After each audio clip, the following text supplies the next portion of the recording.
So, very good afternoon to all of you. At the outset, let me thank all the participants and the speakers on behalf of the Ajinkya D.Y. Patil University, the Value Labs, and Design India for coming together for this second edition of Disrupted. It's a webinar series that we have organized to be able to look beyond our present crisis, because about the crisis we all know and there is nothing that is not known. The issue is what next and what after this. To prepare ourselves, we have organized this webinar series where we have a galaxy of speakers who are coming and sharing what their thoughts are and what do they think as the upcoming world would be. At this note, I must also specially thank Sudhir Sharma, who is moderating this session, and I hand it over to him to take the proceedings further. Thank you, Hidesh. It's again lovely to meet you all, and it's a new way of meeting now. The norm has changed. We had a session. Today is what, Tuesday? We had a session on Friday, which was very well received, very well attended. So I'm very happy to see that participation in this is also mounting up. What I'll do is I'll introduce speakers one by one, and then we'll go, each speaker will speak for about 10 minutes. We will also take questions which will come up. So all participants are requested to type in their questions. There may not be enough time to take up all the questions, but we'll take some random questions and see that basically we cover whatever we need to cover in this session. Context is very clear. The world has changed. I mean, we always talk in various forums how we create disruption, right? So there is a bigger force which has gone ahead and done the disruption. It's done. It's there.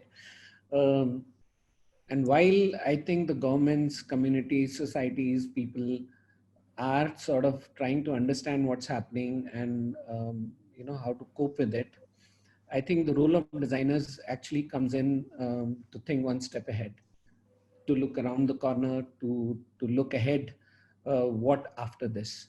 And fascinating thing for us is to see how people's behavior will change after this, and how it would change the role of designers, how things would have changed, how the design process would have changed, basically. It would probably have things which we didn't ever thought possible. But let's see. So I'm very happy to have this session. I wish we were live in another setting and we're face to face talking. But this is more disciplined, and I'm working out. I'm feeling that the work from home is actually more productive than work from anywhere else. All of us agree. So let's go with this. I will introduce our first speaker to you is Jay. I'm sure all of you know that he's a superstar of UX in India. He heads experience design at Go MMT, Make My Trip Group. So Jay is a design thinker, doer, evangelist, speaker. He's been a regular speaker at events, including TEDx. He also organizes a very large, successful event, Design Up. Basically, he's been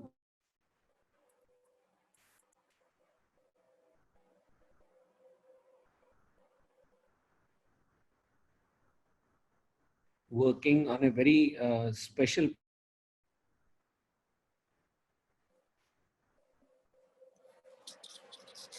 Sudhir, I cannot see your video and audio is breaking, I guess.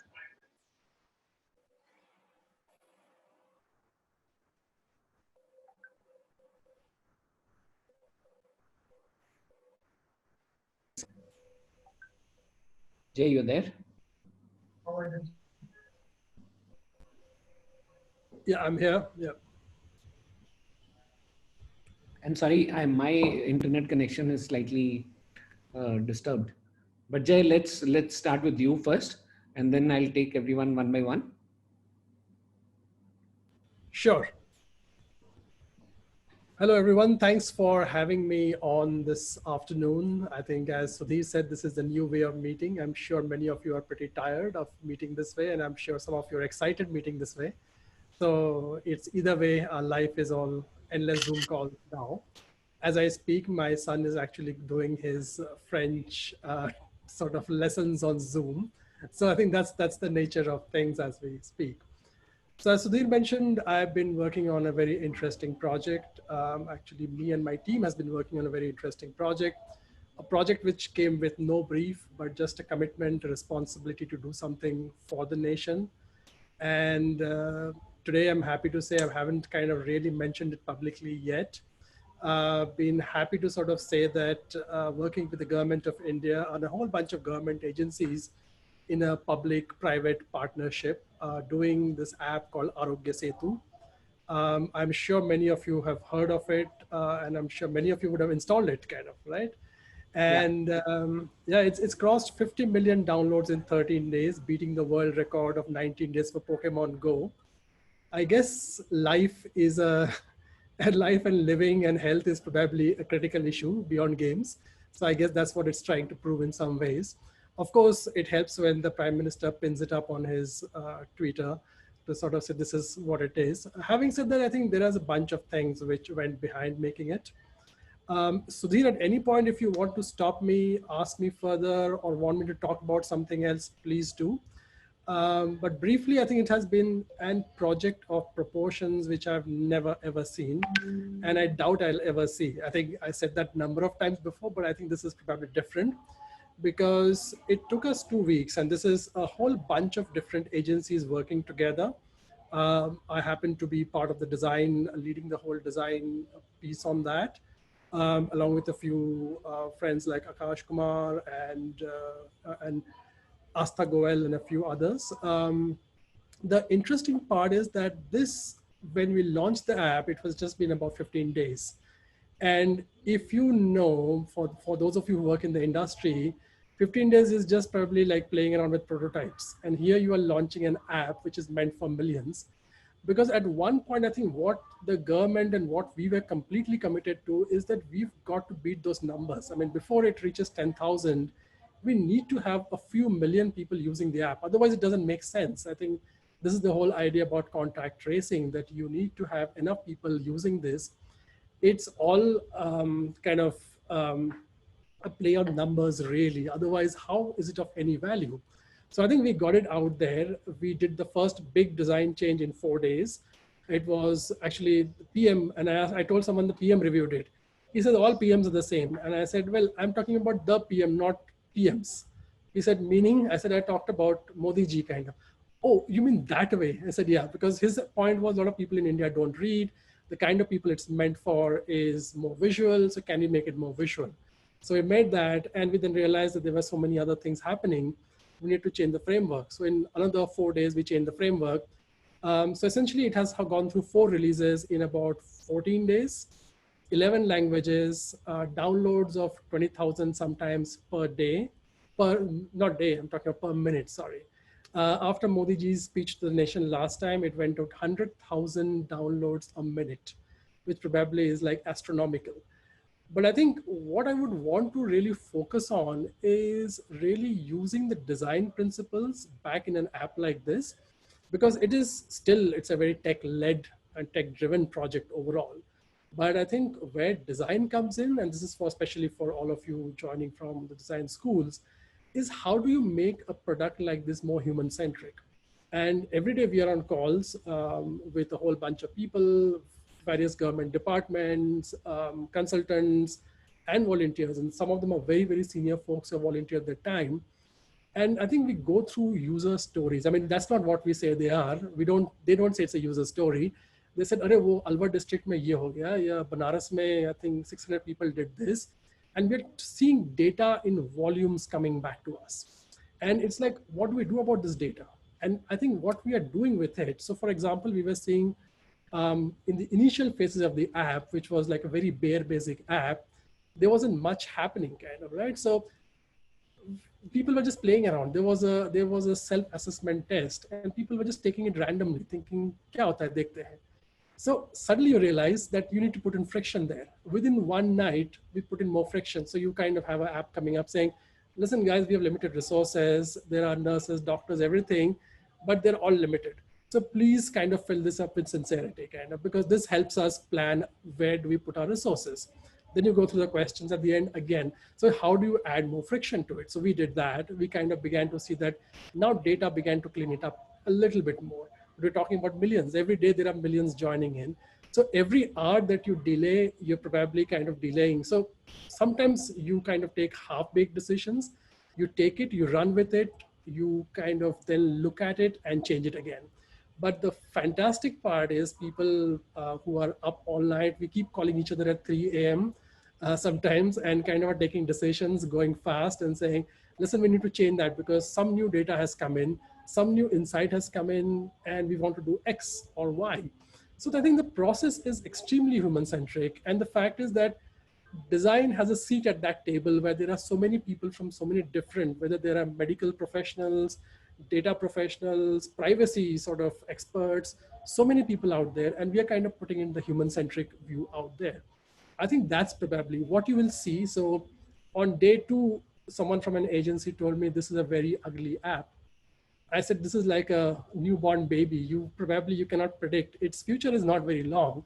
I don't know whether this app will last 6 months or 8 months, depending upon how long COVID lasts. But by 8 months, what the baby will look like is completely different. So what you're seeing is all mucky and kind of half-baked, but that's the beauty of it. You're just kind of very quickly iterating, learning, putting in those values of making it more human-centric and moving ahead with it. Kind of. Jay, there is, I think we'll move to the next speaker, but before that, there is a question about, somebody's talked about the privacy concerns of the app. So Sure. is there something happening on that? And anything that designers have to do something with that? I think there are a bunch of people, including designers, who have been talking about privacy concerns. I think there are 2 parts to it. One part is, of course, concerns around what will the government do with my data. The other, I think, and the answer there is the data gets kind of cleaned up every 30 days. And it's also kind of in a secured way. It's something called DID, which is how it's a mix of your identification, which is phone numbers. Your name and everything is optional anyway, kind of thing. So that's there. I think we have done a bunch of things and we are learning a bunch of things. We are giving it to a lot of ethical hackers as well. We want people to play around with it and come back to us. As we said, I mean, we have already gone through, if I'm not mistaken, a couple of revisions of privacy on that. And this is not the end. I think we will keep doing it. I think also the kind of data we are giving out, I think not very dissimilar or maybe even less than what we might be giving out to a lot of social media folks. Someone told me, hey, but that's social media and this is the government. I said, don't you think governments around the world can put an order on social media folks and they might comply actually, and they might give you way more data, or telecom companies. And this happens around the world. So it's a question of rights and responsibilities. If we had a very responsible set of citizens who are managing quarantine, isolation, being right, coming back from Italy or US and saying, yes, I went, then you don't need any tracking. You don't need any surveillance. But when you don't, and that's human nature, unfortunately, across the world, I think some amount of responsibility have to be traded for some amount of sharing of that kind of thing. Again, it's just something that I would let the experts take a call on, but something that we represent, definitely we should do the right thing there. Thanks, Jay. That's super. And I think it's like the hottest app right now going around, and you're in a dream position. I'm sure everybody sort of see the comments which are coming. Everyone sort of saying like, wish we were working on something like this. So you are already working on a dream project. So let me go to the very high. So that's the only thing. Very high burnout. yeah, that is there. But I'm sure there are learnings which go much beyond this short life of the app itself. We'll come back to that a little later. Looking ahead, how does that change the scenario completely? So let me come to Kadambari now. Kadambari is the head of design at Value Labs. And she's the one who hired me into Value Labs, by the way. So thank you, Kadambari. She leads a team of UX designers who have been instrumental in introducing design thinking to this company and helping us serve our clients better. She crafts service offerings while keeping the human in the center.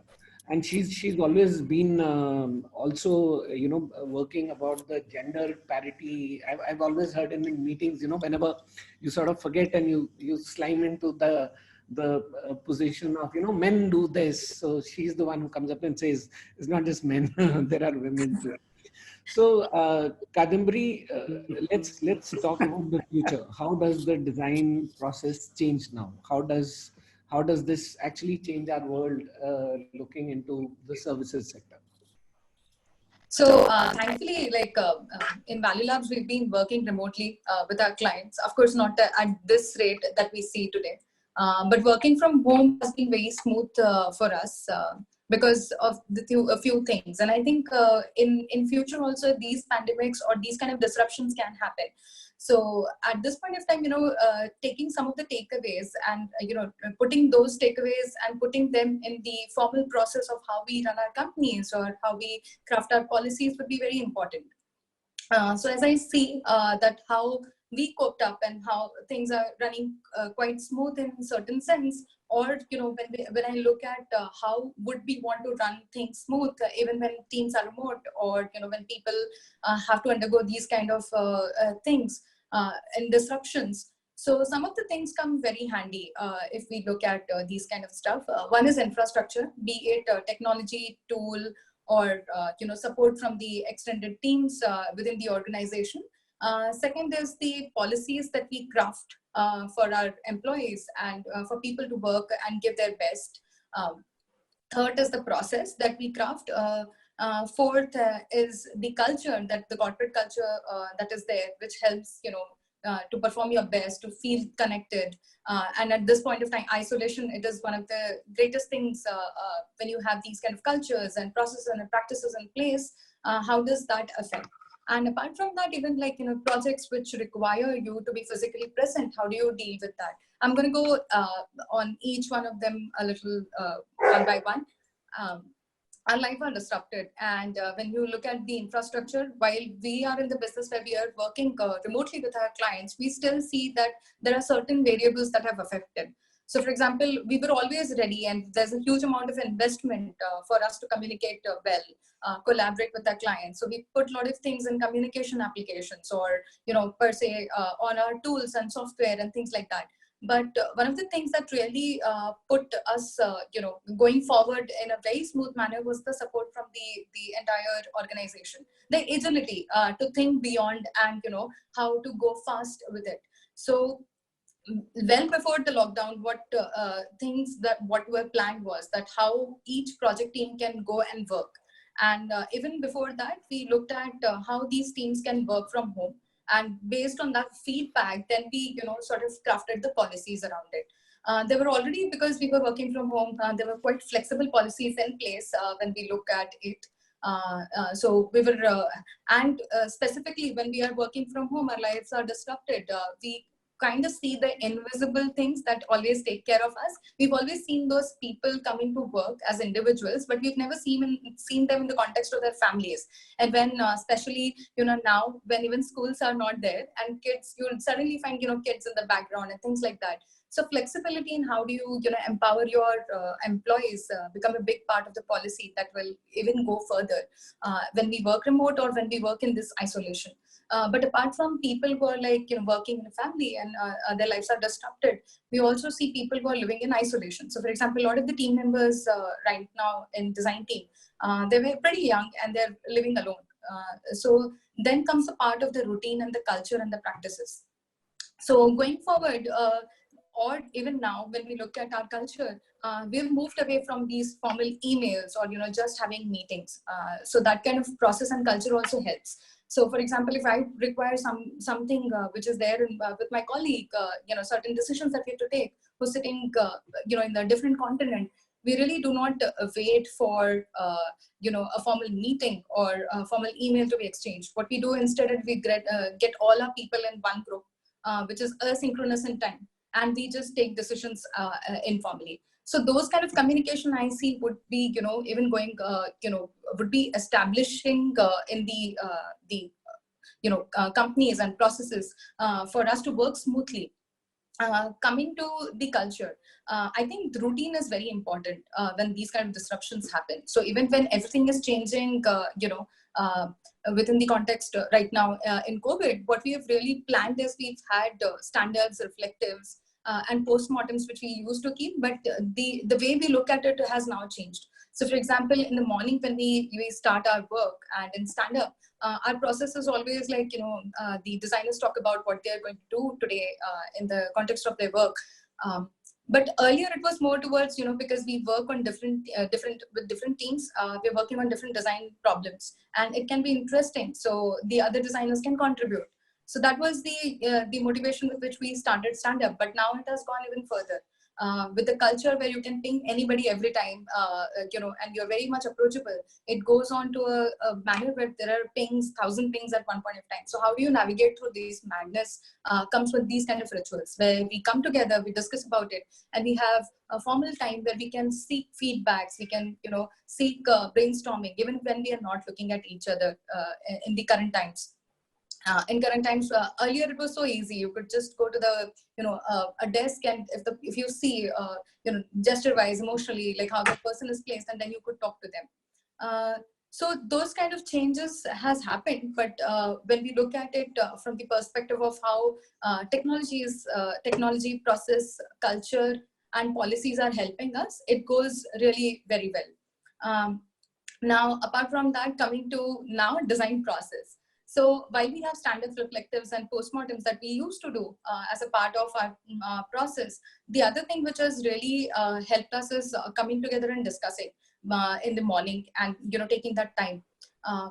But this was good because we were working remotely. But what about the projects which required you to physically test things? So for example, one of our project is involved where we're using smart glasses. Now, irony of this project right now is that we are working on a device which has a peripheral vision. So you have just only this much window where you can see, and then you can look into that particular window.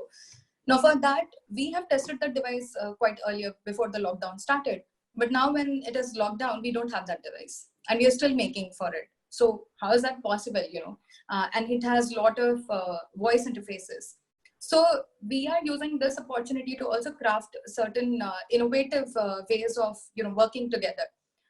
So in one of the experiments that we were doing, and we were looking as to how the scenarios would be, the user stories would be. So we acted out.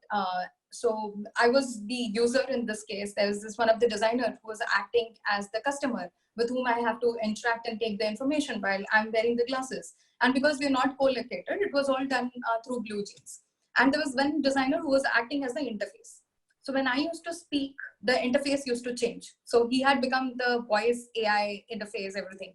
So these kind of role playing helped us, get down to those different issues in the voice interfaces that we could have, and the frustration of me not able to handle the prototype myself, but somebody else navigating it for me. That drilled down a lot of things for us. So that was one of the processes we have. We come together, even if we're not co-located, we do this role playing and things like these sort of play elements into the design process has really helped us drill down these scenarios, even when actual device is required. While this is not there, the other aspect was of actually looking into the device. So for that, we use metaphors, and we have come up with our innovative processes. So in this regard, one of our colleagues does have the glasses. So when we are designing for these kind of environments, what we do is we act as ophthalmologist.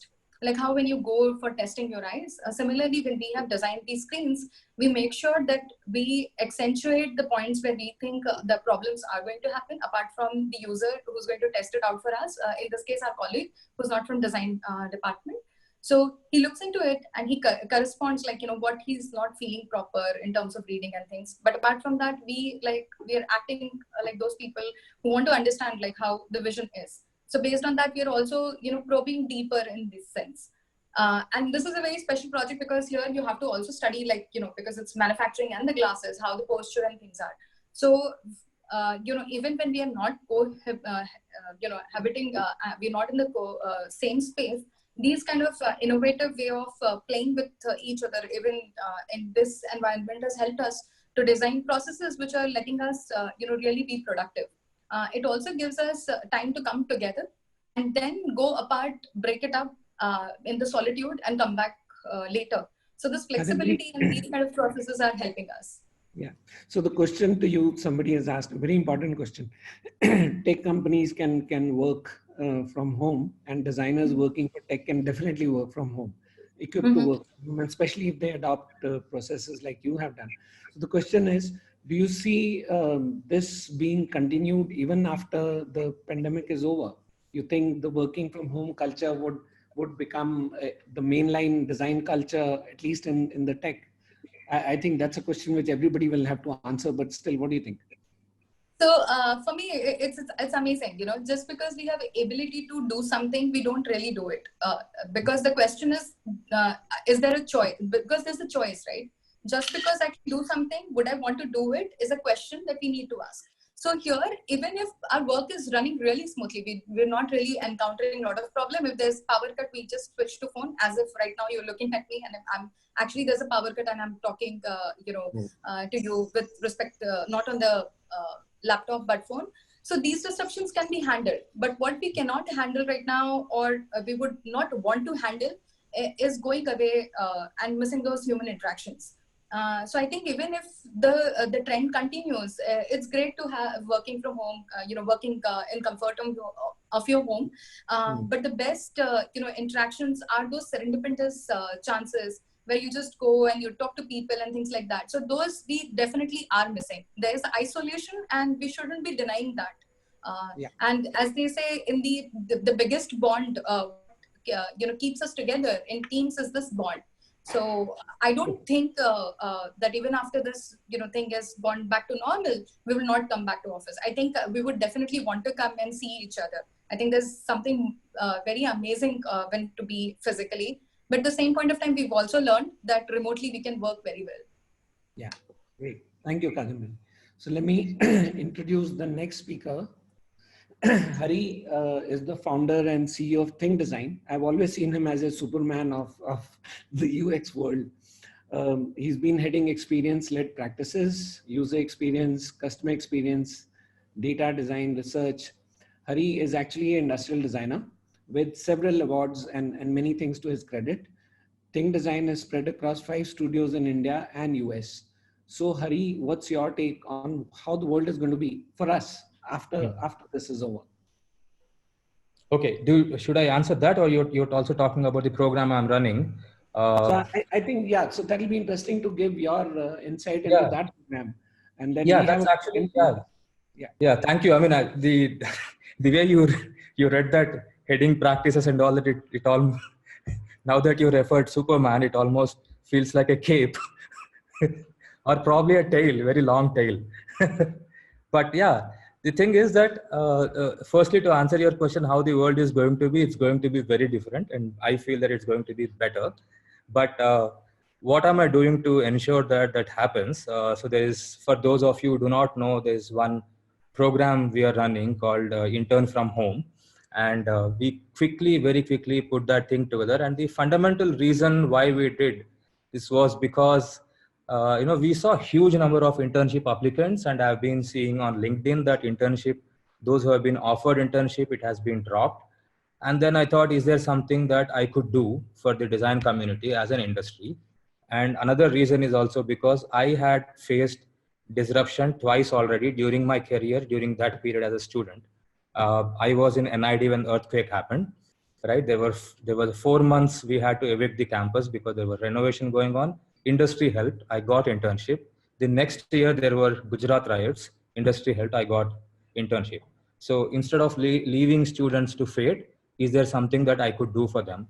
And quickly we could put this together because I immediately called our parent company, Havas Group, and there was tremendous support from them that please go ahead and do whatever you want to do. And then we quickly jumped into action. We just took 1 week to execute the entire program. We had worked out the details for 2 weeks before that, but it just took 1 week to put the entire program and the entire structure, rules and regulations, put the forms out and it's that rapid pace. I think rapid pace is another thing that's going to be an order of the future. You will be expected to do things very, very fast. Regarding the program, what are the kind of numbers right now? We have already enrolled about 150 students, April, May, June, July. We have divided into different cohorts and from 3 different countries, predominantly from India, but from Italy and the UK as well.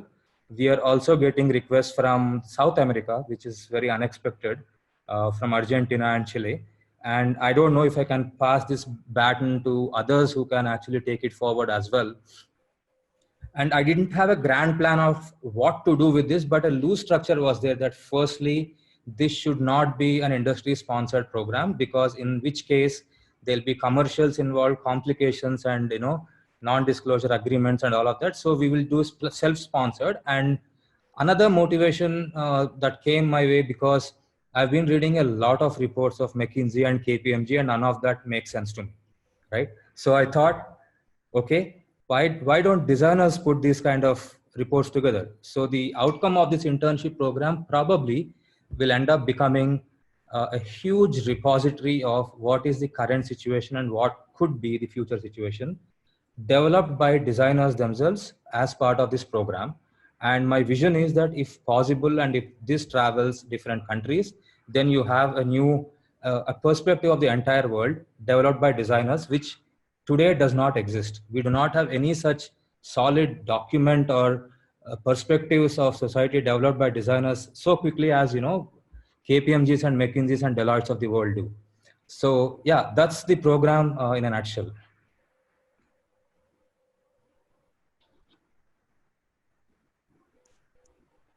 Let me check a question for you. Let's take one. So there's a question on what basis do you select the interns?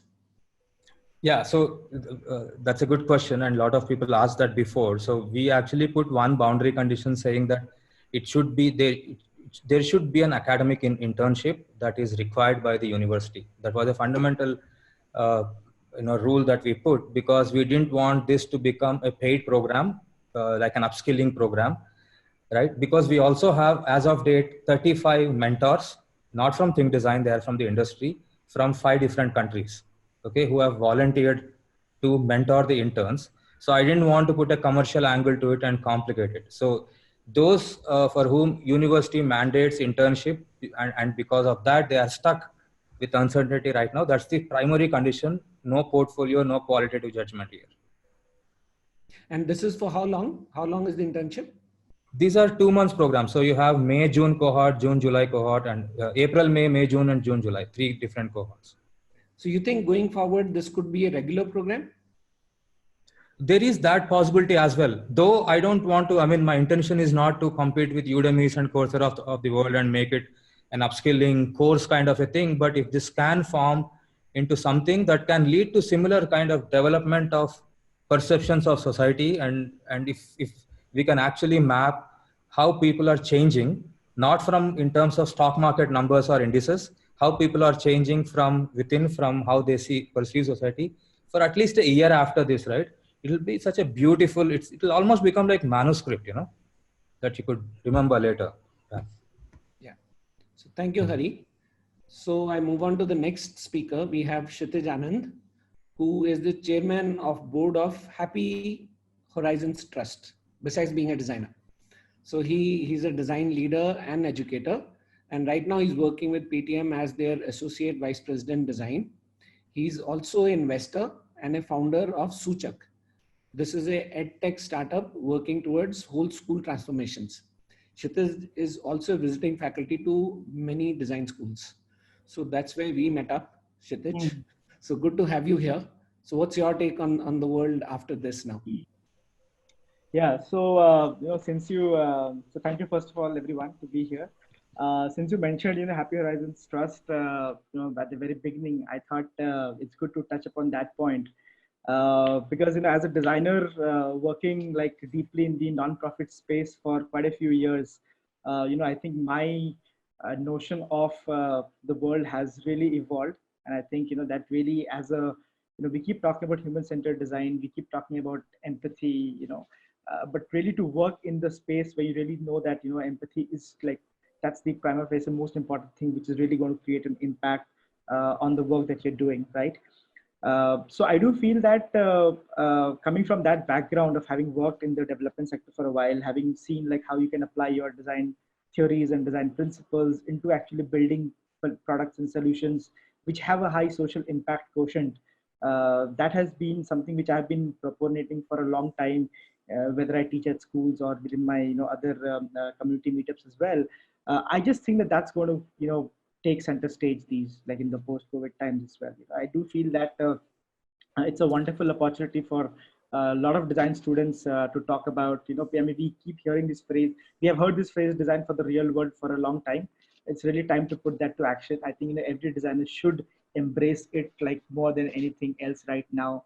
And when you say real world, right, it doesn't have to be working for the non, like the very poverty stricken people in like in rural India. It could might as well be, you know, enabling, let's say, like for example, we hear about, you know, a lot of initiatives which are taken even at a urban scale level, right? Even in like even in metropolitan cities, or working very closely with government. So there's a lot of opportunities out there. I do feel that this whole notion of sense of purpose, which are designers, like, you know, it's almost like your doctor's Hippocratic oath, which doctors used to take. I do feel that designers should take this oath about, you know, having a sense of purpose to every project that you're working on.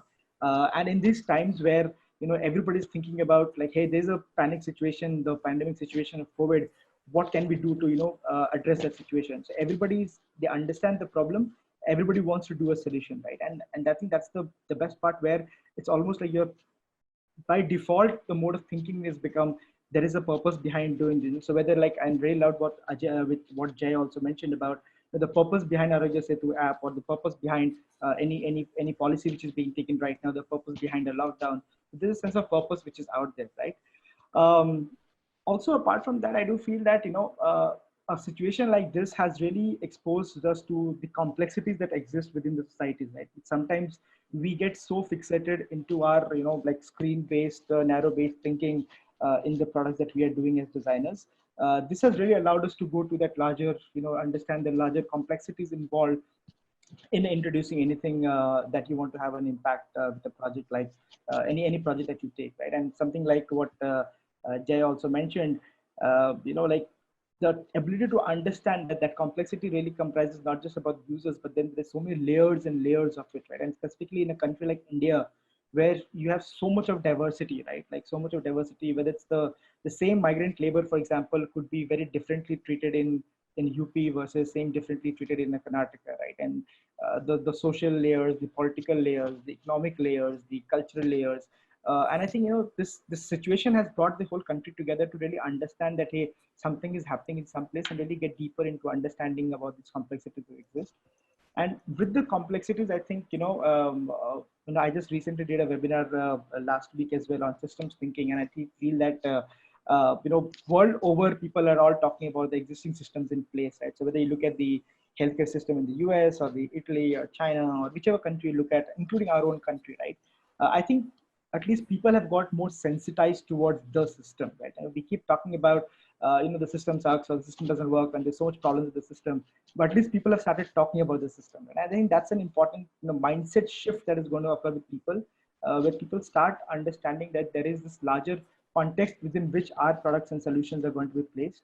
And, you know, how do we as designers really solve for that particular system? Because eventually whatever you're building is a part of the larger system. And that's something which is really going to change in the days to come as well. Yeah. Sudhir, cannot hear you. Sudhir, can you please unmute yourself? Yes, I know. It should do that by itself now, no? It should sort of look at me and understand the answer. Though it does give you the prompt. It gives you the prompt to. Okay, so I'm saying what's happening on the work front in that case? You see the cash transactions or transactions even online are going less and less. People are conserving. So, and we've always prepared our businesses for growth, right? We always keep thinking more and more and more and more. What's happening on that front? Yeah, I do feel that, you know, if you look at the amount of, you know, the transaction volume of transaction that, let's say any retail owner or any you know, person providing a service is happening, that is kind of gone down.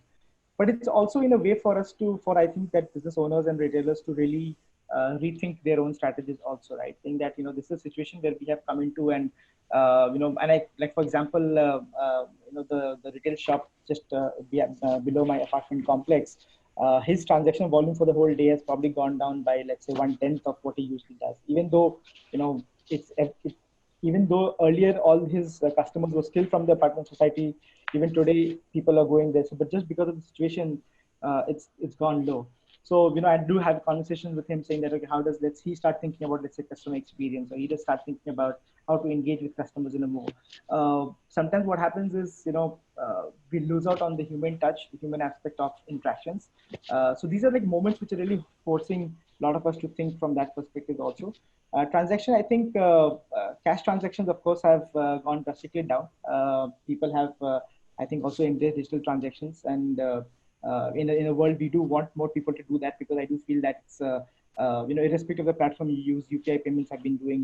For example, all the workers that used to work for us, whether it's your maids or the the press wala or the car wash people, all of them should actually embrace digital payments as well. And people have done that, right? I think that's a larger thing which we can also aspire for. Yeah. Thanks, Kshitij.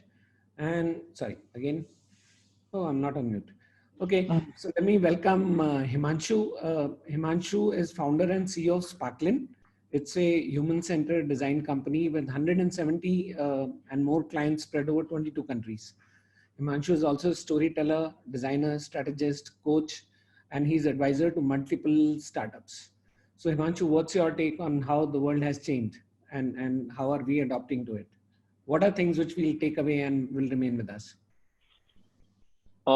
Before I actually get to it, I'm getting this feeling which I wanted to share with everyone. So I don't know if you remember the classroom situation in school where, there was this session where notebooks have to be checked, and you will suddenly feel, oh, I'm so happy that my name doesn't start with A, so I won't be the first one to go.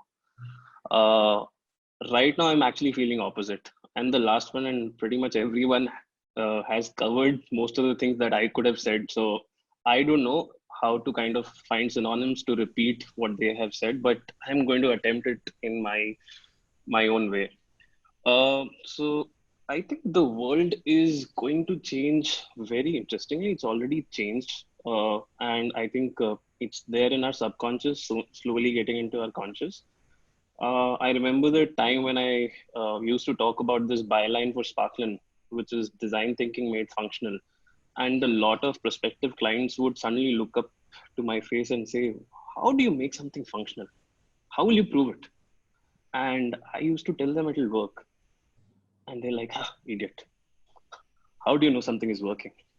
And I think this time has, for the first time, made things purposeful. I think this is what Kshitij and Jay have already shared. I'm just repeating it in my own way. So that is going to work really well for all of us put together, designers, technology giants, and even, other companies, so to say. Since I used to kind of consult before Sparklin, and I used to try and live out of different countries, just to get a sense of their culture, I remember that, that was pretty much work from home kind of scenario, because you're working with multiple time zones altogether. And this was the only way. These cameras were the only way. I was just discussing how, a simple feature like mirror in the camera makes you feel at home, right? Try and go into the Zoom settings and see there's this check mark called mirror. If you uncheck it, you will suddenly see a different you, which you are not in the habit of seeing.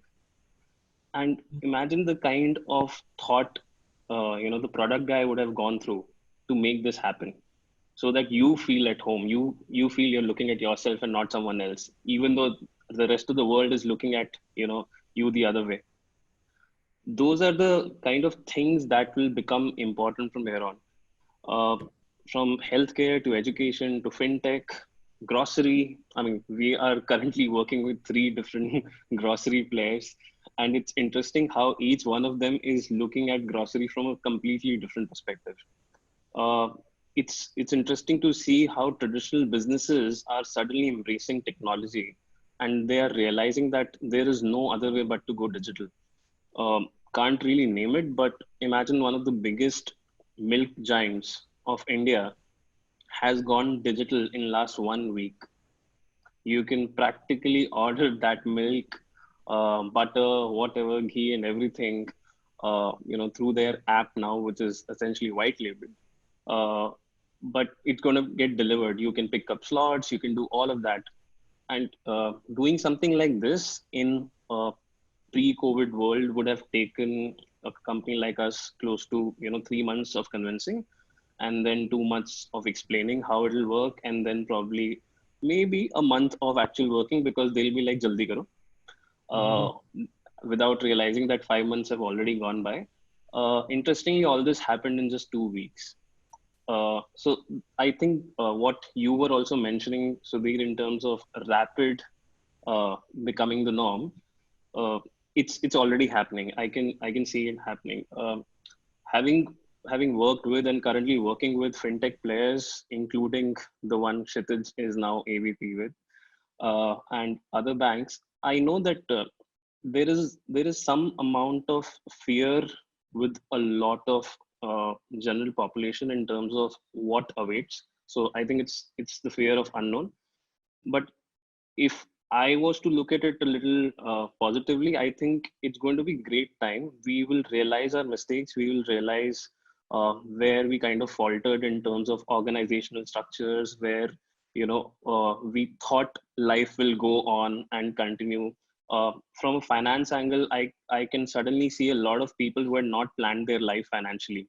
They were just waiting for the next month's salary to come in. A lot of organizations who had taken amazing amount of fundings and loans and right now have no runway. So all of that is kind of getting checked. It's a very good lesson for us as a society, and I think it's going to be beneficial for all of us. Having said that, I think things are fun. Before this call, I was on a Zoom call with one of my team, and we were all kind of playing around with our mouse on Figma. So I could see 6 mouses going around and on Zoom telling each other, no, this is my space, don't come here, go there. And just after this call, I have a dual birthday video call to do with the team. So yeah, I think things are fun, and I hope they continue to be better from here on. Thank you. Lovely. So, I run this magazine called Design India, and my next month's editorial, I've already written it yesterday, handed over to the editors. And the issue which I've covered is like never before, there is going to be a distinction between needs and desires. I have always said this, that for a very large time now, for a very long time, a lot of designers were moving into designing for desire. In fact, you would find that one of the hottest paying stuff for designers. And I think we are back to designing for needs, really. And I think that will, going forward, in my view, would probably be back to solving problems, right? I think for a long time, there was a discussion which has sort of evaporated. I remember I was in school, design school 30 years back, and we were told design is problem solving. It's only you go out in the world and you realize much more than problem solving. And in fact, for a lot of people, problem solving is a surprise. This is, you can solve problems. I thought you only design. So, I think design is getting back to solving problems as well. Jay, if you're there, I have a question for you. Yeah, I'm here. So transport, travel, hospitality, very badly affected. Since that's also your part of your business. Where is that moving? What do you see design for that happening now in that sector? I think what happens is that, of course, transport was badly hit, and my day job, which is with Make My Trip and GoIBibo, kind of coming to a standstill. So the example I have is the airplanes are grounded, our spirits and our hopes are not. They will still fly kind of one day. So what we have seen, and I think one of the good parts about working with someone like Make My Trip with very, very mature founders is that they have seen a lot of things. They have seen SARS and a whole bunch of like the fall of Jet Airways to Kingfisher, which kind of disrupted the industry for a bit, or kind of destabilized the industry for a bit, to 9/11, I mean, 2 recessions which have followed.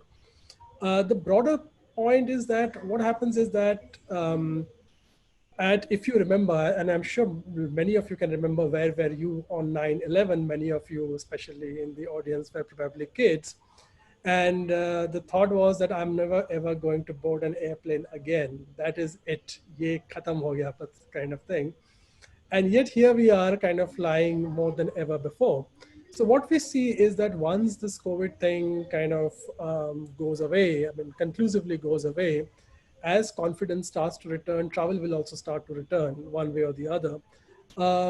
My hypothesis is that the first set of travels will obviously see, the obvious ones are going to be business, meeting parents and friends and relatives and all of that, especially people who are ill. So I think that is going to definitely be the first order of the day. The second thing we are probably going to see is a lot of reunions. And I'm sure for all of you, there are lots of reunions happening over Zoom. You suddenly realize, oh shit, I was so close to death, or you were so close to, or whatever kind of thing. You know, this is such a fragile world that we are living in. Let's meet before something else happens, the next COVID strikes or whatever kind of thing. So we're definitely going to see a lot of that. A lot of that will be definitely in places which are a bit remote, off the beaten track, not your big cities. I think travel will change, passports will change. So for example, the American passport is one of the most powerful ones, not the most powerful ones, but I think it'll now come with maybe preconditions and a whole bunch of documentation attached with it as well. So your passport will take a tumble based on how you did with COVID kind of thing, right? I think there will be a lot of these kind of changes in the world, and travel will eventually get up there. I do see a lot of resurgence, and this is not just me, but the industry is thinking there will be resurgence in cars. I mean, people hiring cars for long drives as opposed to going on flights. Those kinds of things would definitely take place. So yeah, overall it'll get back. So at Make My Trip also, for example, and GoIBIMO, we have not cut a single job. We have, with all the full-timers are still very much there. We'll obviously need to take some salary cuts, the senior guys. Junior guys, no, it's a large company, not the kind of company which is based on like a SoftBank sort of a model of funding, but kind of really kind of foundationally built strong. So I think those things really help a company like this at times like these. But yeah, it'll get back. I mean, travel will one day get back, but a matter of time, of course.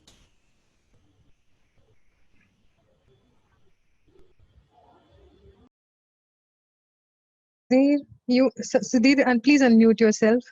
I think I actually muted myself. I was unmute through the session. Okay, so Hari, we have some more time, another maybe 3 minutes. So if you want to talk about how you are dealing with this across continents, you have offices in so many places. So how are teams? Everyone's working from home, I guess, or Yes, are there yes. offices which? Yeah. Okay. Yeah, everyone's working from home, and we have very quickly adapted to this because it's not always that we had client meetings physically. So even when we were working in offices, a lot of meetings would anyway happen remotely. It's just that physically each and every member is now distanced. So as some audience also rightly pointed out, in IT and for designers, it isn't that hard to adjust to that. Though there are certain areas where again we are improvising.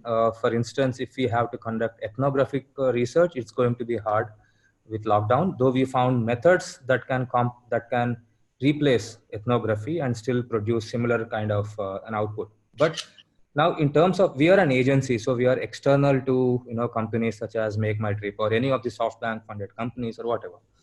So the impact, there is some kind of an impact because you are external. It's easier to tell you to slow down a little and all that. But so far, no measure has been taken. We are just doing some kind of planning. Yeah, and Kshitij, I also noticed online that you're running a donation drive, right? For your so can you talk about that? Another 2 minutes, and then I hand over to Hitesh for the closing. Sure, sure. Yeah. So I think, it has, I've been pleasantly surprised because we've got like way better response. I think it's also because the purpose is being people are able to connect with that purpose. And that's given me more confidence that it will not just be about COVID, but also in the future, like people get connected to the cause.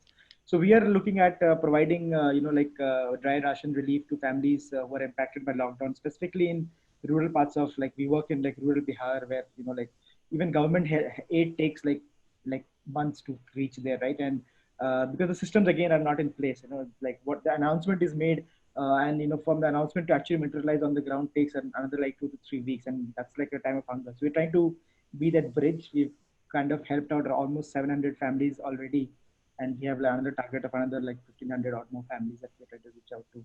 So yeah, so thank you everyone who has kind of helped out with that, and yeah, I do feel like more positive and think about it. Thank you. So thank you, guys. I hand over to Hitesh. But before that, I tell you our next session is going to be Friday, 4 o'clock again. And 1 hour. I think 1 hour works better than 2 hours, right? Hitesh, over to you. Yeah, 1 hour works better. Our bandwidths are low, even though the internet bandwidths are better, but our time bandwidths are pretty low. So 1 hour is good. And thank you so much, Sudhir, for moderating this session. Thank you to Himanshu, Kadambari, Jay, Kshitij, and Hari for coming over. Most importantly, I must thank my colleagues at the Ajinkya D.Y. Patil University, Meet, Aishwarya, Thomas, for making this webinar possible, and the Design India team, which has also been assisting, Mariana, and all the other members of the Design India team who have been contributing. And a big thank you to all the participants. Look forward to having you again back on Friday, same time at 4 p.m. Thank you very much. Thank you. Thank you, guys.